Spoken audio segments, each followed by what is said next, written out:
All right, this Tikka is a 6.5 Creedmoor sent to me from a customer in Oklahoma. And he wants it converted into a 22 Creedmoor. And he wants a straight taper 22-inch barrel, which we can handle. But he also wants flutes in it. We started offering flutes. So I'm going to take you through the whole process. Not the breaking down and all that, but the chambering and the fluting process. And got the barrel over here. It's a 1 1/8 twist raw blank, and we're going to turn that into a 22-inch straight tapered barrel with flutes. So I'll get it in the lathe and we'll get to work.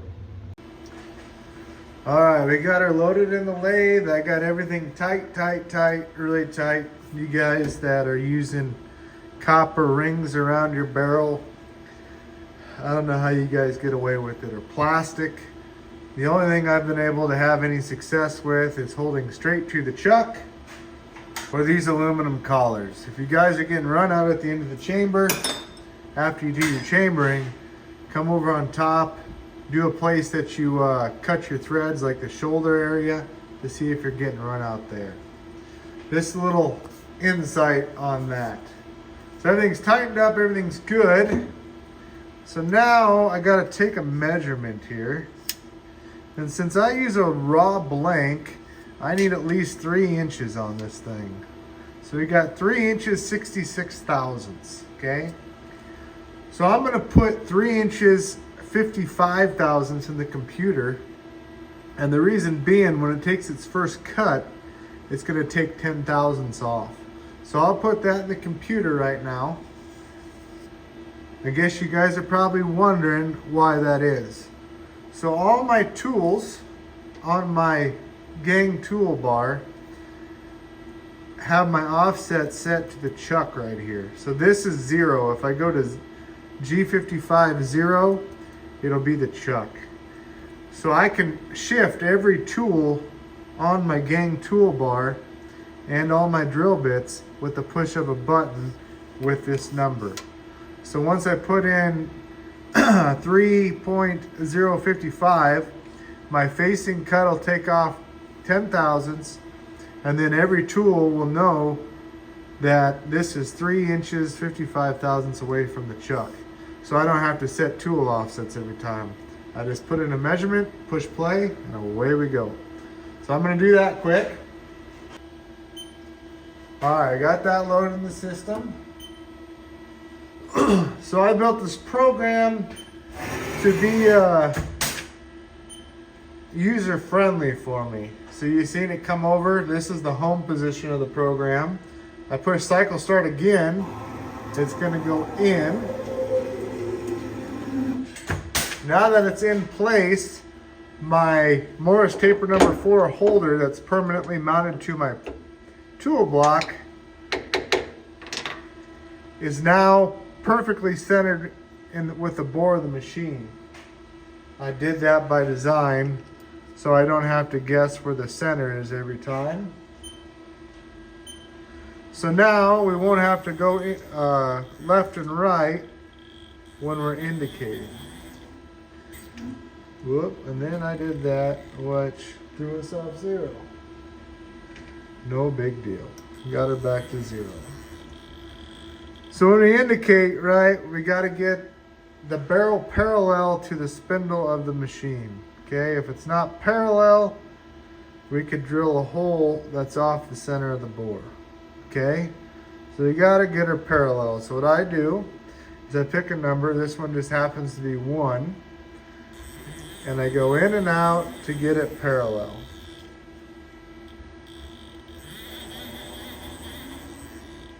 So this one's in there at an angle, you can see. And then I count the drops, right? 1, 2, 3. 1, 2, 3. The reason I count the drops is so I don't run into my tool post or my indicator into the barrel. It's happened before. So we're gonna go on 0, 1, 2, 3.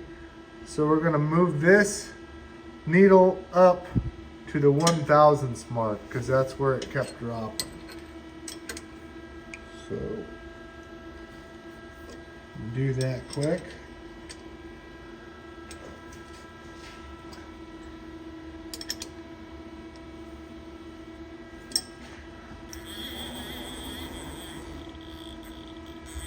One, two, three.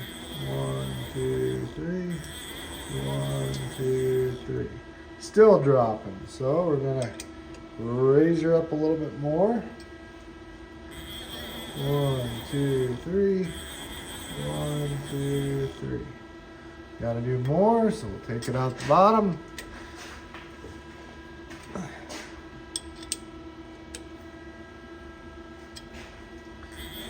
One, two, three. 1, 2, 3. Okay, we're bouncing on 0. Okay, so we're parallel on this axis, on number 1, to the spindle. So this bore, up and down, is perfectly parallel. But we haven't checked this bore yet. So we're just going to rotate the spindle 90 degrees. And now this spindle is perfectly parallel that we just did. And now we got to adjust this one out. So we're going to go in with this. Some guys ask me how accurate these gauges are.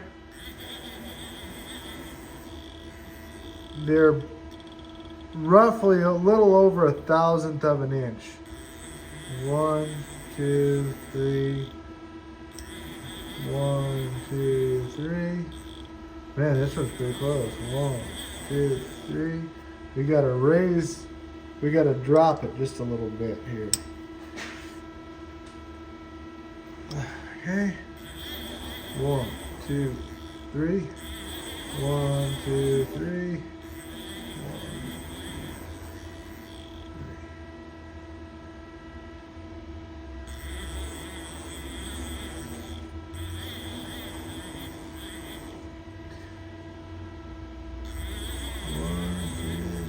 Okay, in 1, 2, 3. Okay, it stayed on the same spot on the way in. We're good.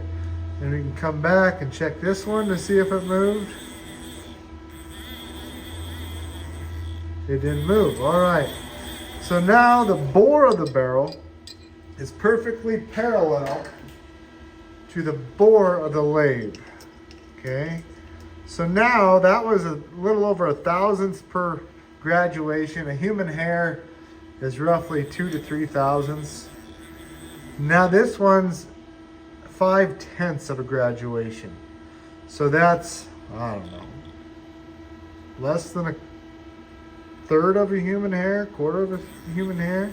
So this is pretty minute here. To get more precise than this, you basically got to grind the tooling.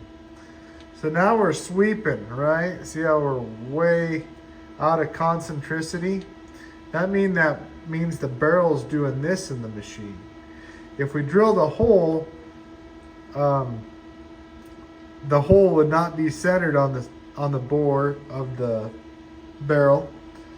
And if we were drilling a hole, it'd probably be bigger if it followed the old hole. So we got to get this to 0. Back this up a little bit there. Too much. All right. So we're going to go way over here, and I'm going to back it off, and that's going to bring that needle around to get her close.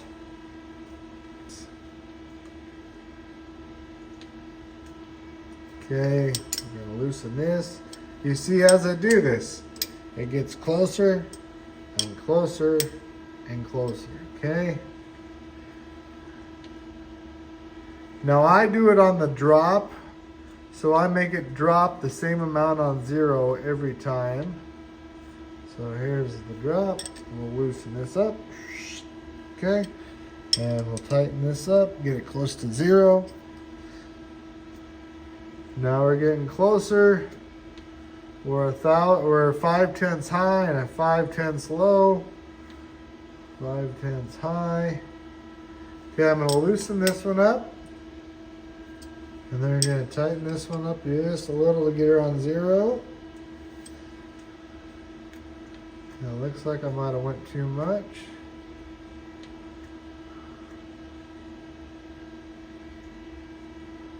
Okay, going to tighten this one up.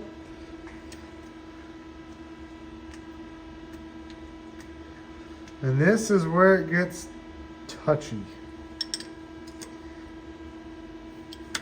It's easy to go over because we're only dealing with like a quarter of a human hair, right? And when we're dealing with a quarter of a human hair and we're dealing with nuts that, or screws that push on the whole chuck, it's easy to go way too far. So we're getting closer.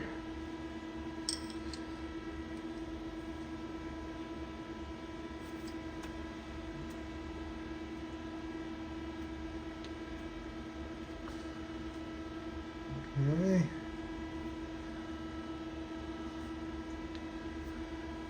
Tighten this up just a little bit more. All right, money. We're hitting dead nuts. So now we're radially aligned with the barrel and we're parallel with the barrel. So now when we bore our boring bar, everything will be matched up perfectly to the barrel diameter, the bore diameter. We drill our hole to go straight down the hole.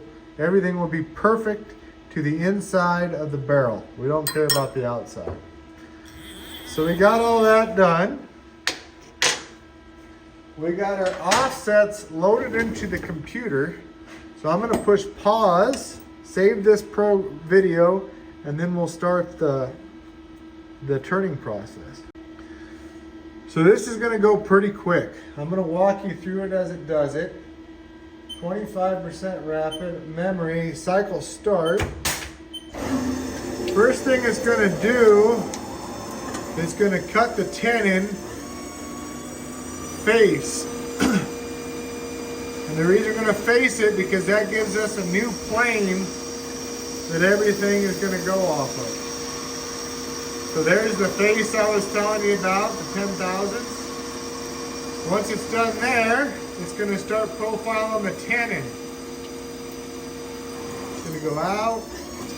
Now it's going to profile the tenon. Now I have a love-hate relationship with these inserts. I love them because the finish they give is basically a mirror finish. But I hate them because they're stringy.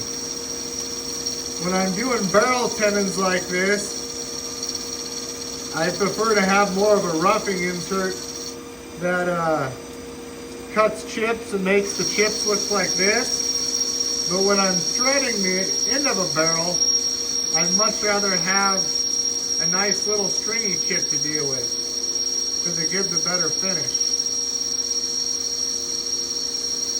We're cutting at 6 inches a minute. The spindle speed's governed out at 1,000 RPM, and we're taking 25 thousandths pass per trip across the barrel. Tikka's tenon is 1.125.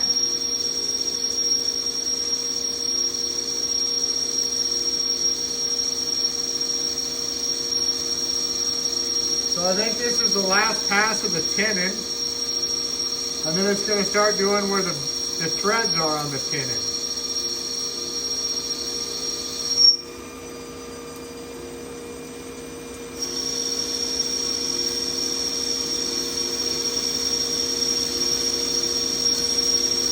And I'm just going to keep this in real time so you guys can watch it. So now we're cutting where the threads are.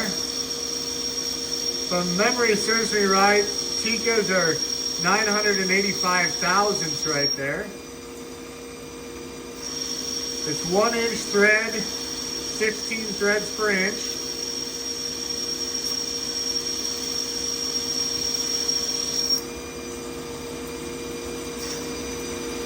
This is the shoulder for the threads to start, or the chamfer, sorry. Now it's going to cut a relief for the action. Now it's going to start its threading process. We're still threading at 1,000 RPM.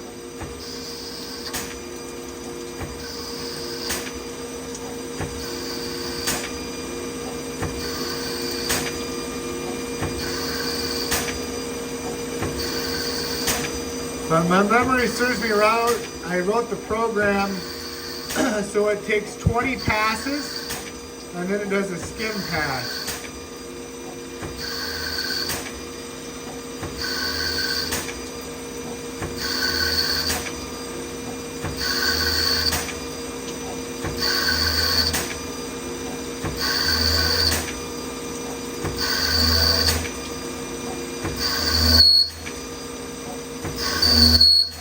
Little chatter.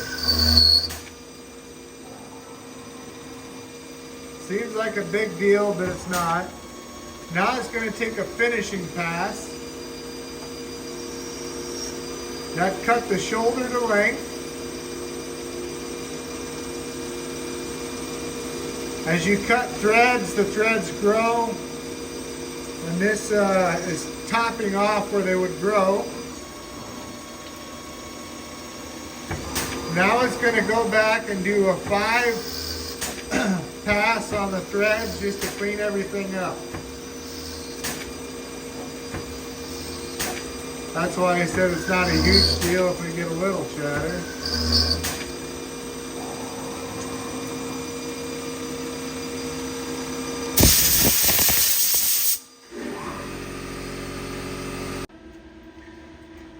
Alright, the air compressor kicked on, so I stopped it. So now we're going to try and screw the action on. And it starts, but it's just a little tight. We don't want it tight, we want to screw on.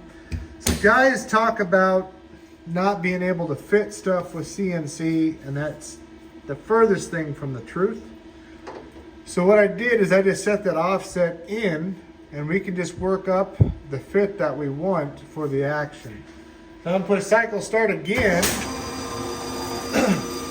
And now it's going to go in an extra, I think 2.5 thousandths is what I programmed into it. And we're just going to make them thread just a little deeper.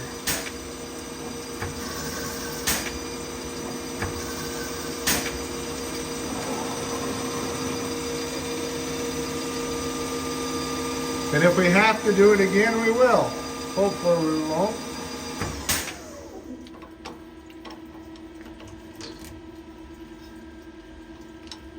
We're getting closer.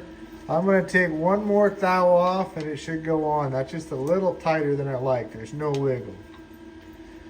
So since I'm really close now, I'm going to do another finish pass in case these threads grew on us at all. And then we're going to do the thread pass and we should be good. So we're just going to cycle start.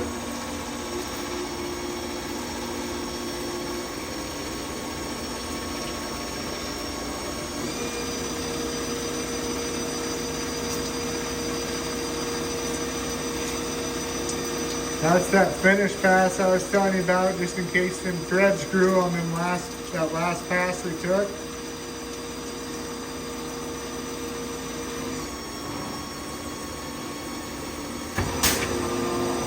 Now our threading tool will come in, take that last little bit off, so it should screw all the way onto the receiver.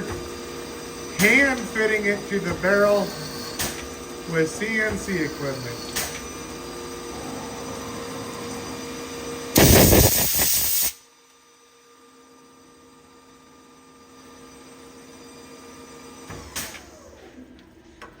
Go on here. Oh, much better. No play to real speak of.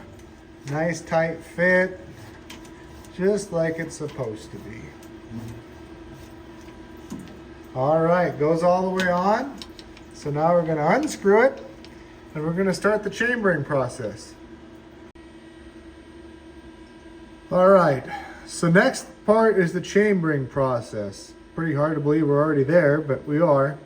So each drill bit I use is in a Morris taper number 4 chuck and an ER32 collet. And all my offsets are set on these drill bits to this, okay? So now I can take this, slide it in my tool holder, and then we're going to turn on a little coolant here to get some coolant coming through the bore of the machine, or the bore of the barrel, just like so. We're going to hit cycle start, and it's going to come in and drill our chamber. The reason we drill our chamber is to save wear and tear on our drill bits. Or not our drill bits, our reamers.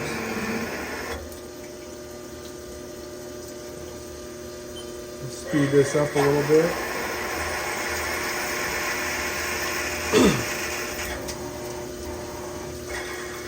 We're going in 2 inches, 250 thou. So that's going to get rid of all that material that a reamer would normally have to cut dolling it.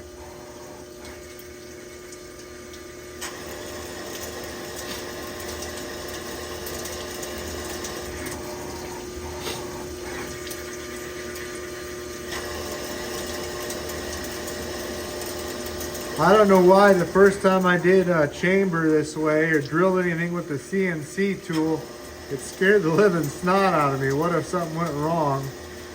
Then as I got more and more comfortable with it, I found out it's the only way to go. So that's the next thing we're going to do is push cycle start. And it's going to come in. I'll shut off the coolant because it ain't going to take much. And it's gonna bore out our chamber. So this is a roughing pass. It goes in and it stair steps, and then it'll take one finish pass and get everything done. So now this will make our chamber about 10 thousandths undersized.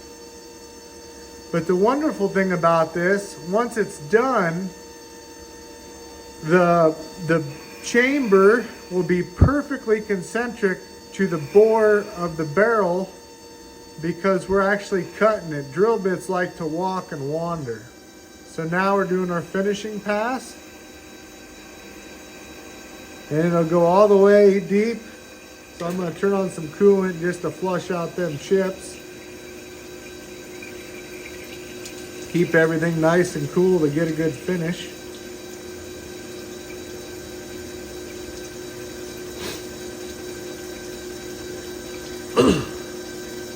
And once this step is done, we will be able to chamber the barrel already.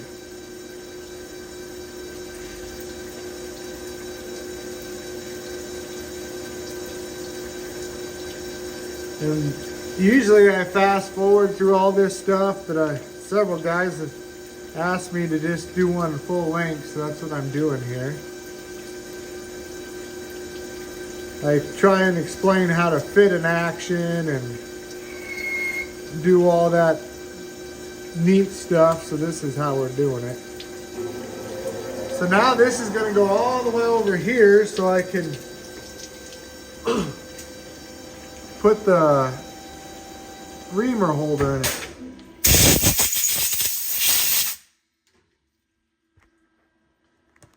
So I blew it out, and now you can see we got a perfectly true chamber to the spindle of the barrel, or the spindle of the machine's perfect with the bore of the barrel, and now we got a perfect finish from our boring bar cut in single point.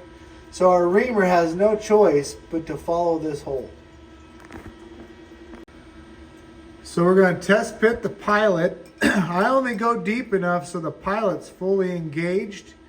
That gives it something to hold on to. I don't like going full depth with the drill bit, and the reason being, if this pilot don't have nothing to be guided by, it can chatter. I use a JSG floating reamer holder most of the time. I do have a rigid reamer holder that I built And if a chamber ever starts chattering, I switch over to this instantly. But cutting the chamber and doing everything the way I do it, I haven't had any issues and I haven't had any run out. So life has been very good there. So now I got my reamer in the holder. I got this good and cinched down. We're gonna push cycle start.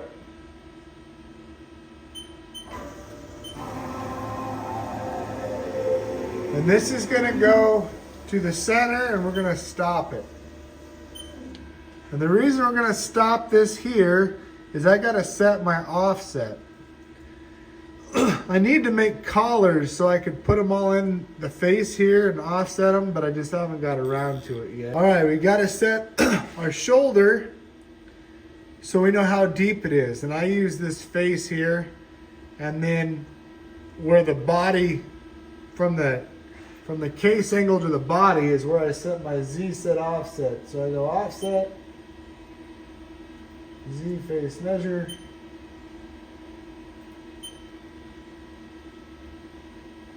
So now I got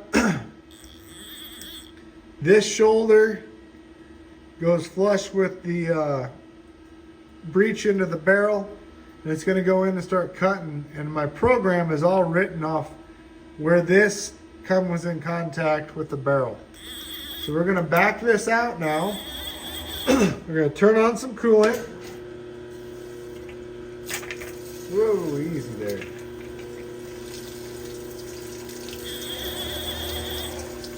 Don't laugh, but I made a coolant deflector out of a dog bowl.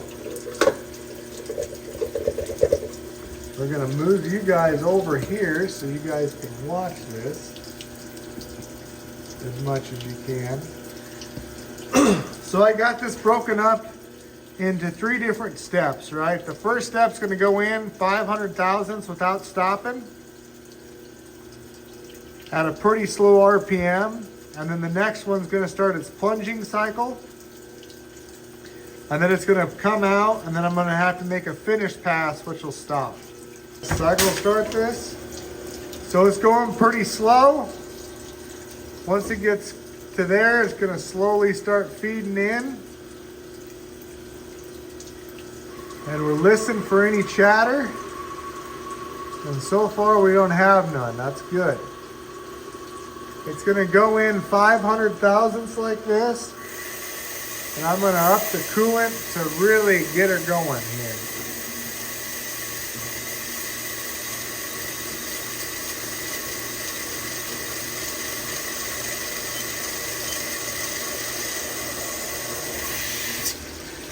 So there's the first 500 thousandths peck. Now it's sped up to 500 RPM, and it's actually gonna do the chambering. It's just gonna go in and out until we get to the end of our depth, which will be probably 10 to 30 thousandths short of what it needs to be. And I'll do my final measurements. I'll adjust it in the computer, and then we'll be set to do the finished depth of the chamber. Just put a little blue dicum, okay, in this bad boy. And the reason we do that is so we can see what's been cut and what's not when we're done here. So I got some blue dicum up in there.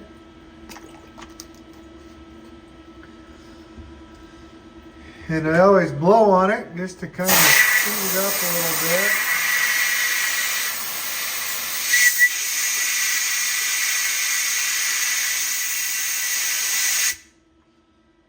Alright, I got a go gauge here. Now this shouldn't close. So we're going to screw this up, and it shouldn't close on the bolt. Because we gotta do our final fitment, and that's what this next process is gonna be. So if we go all the way in, it won't close, okay? So we gotta back it out some, okay?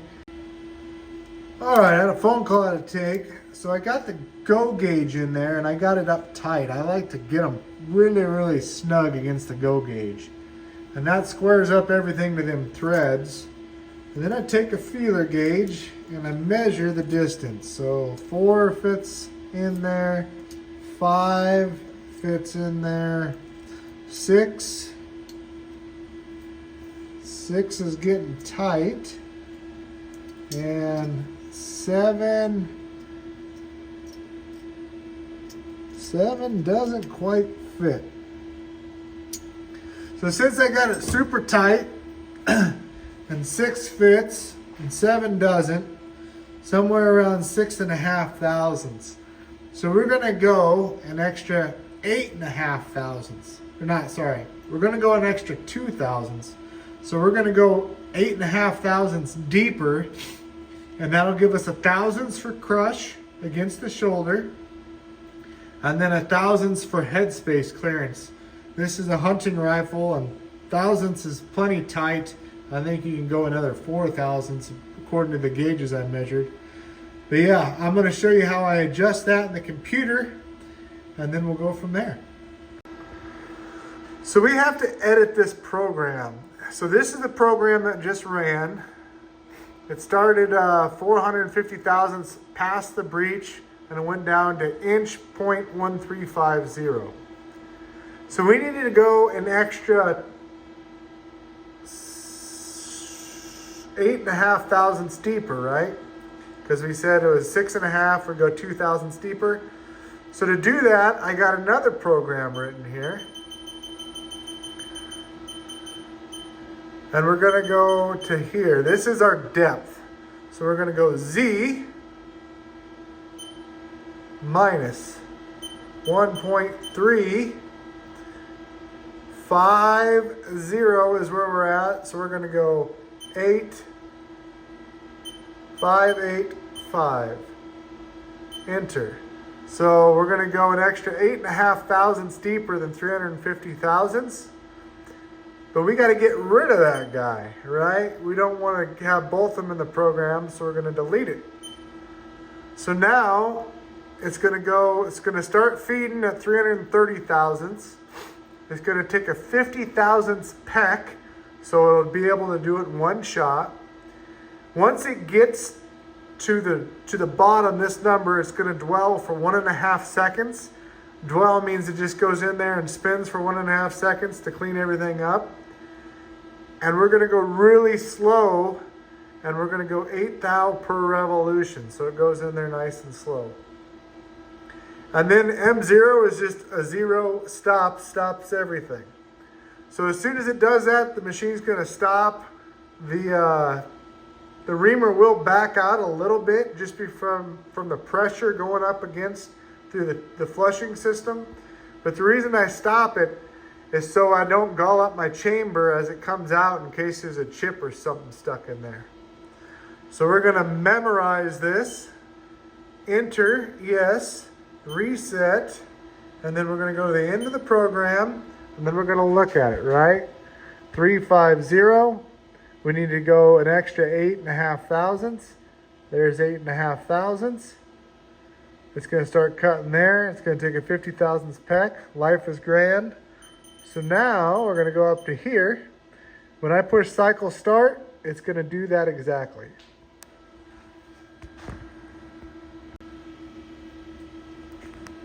All right, we got the blue dicom in there.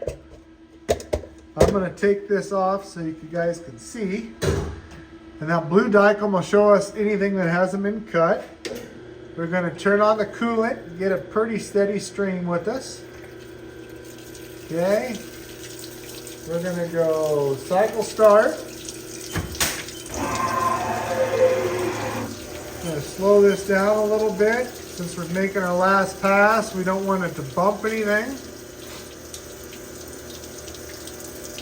I'm going to give it full coolant here. It's going to go in and stop. And that was that.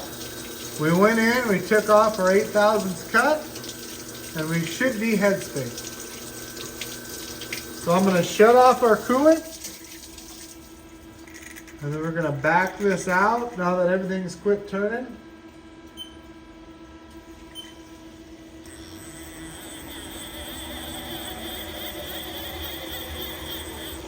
I'm gonna blow out my chamber.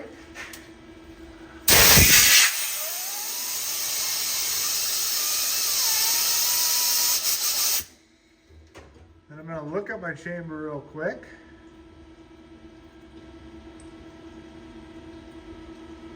Just to make sure we don't have no things that haven't been cut.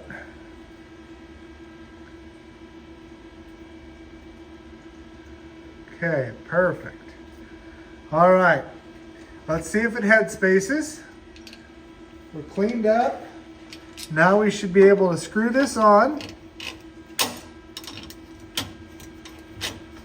Put in our go gauge and it should close. And then I'll grab our no-go gauge and it shouldn't close.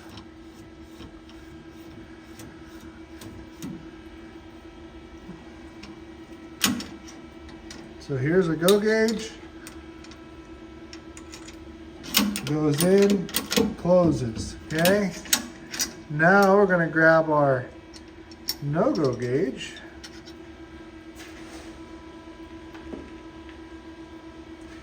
No-go.